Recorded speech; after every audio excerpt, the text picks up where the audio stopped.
Не думал, что в Кыргызстане встречу вот такой вот дом. За 2 года работы я принял много домов, но такого еще не принимал. Это средиземноморский стиль.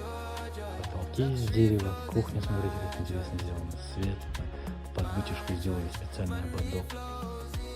Посудомойка у нас, зона раковины и разделочная зона. Таким образом выглядит все это из мрамора. Смотрите, как интересно собрано. Место для хранения бутылочек.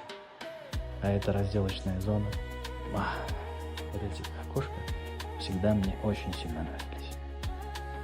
И обеденная зона, конечно, светлая, уютная обеденная зона, из которой открывается вид на шикарнейший двор. Полностью озелененный, огромный орех посреди территории. Весь этот самый дом составляет 220 квадратных метров, стоит $600 000, а у вас энергия есть в пленте.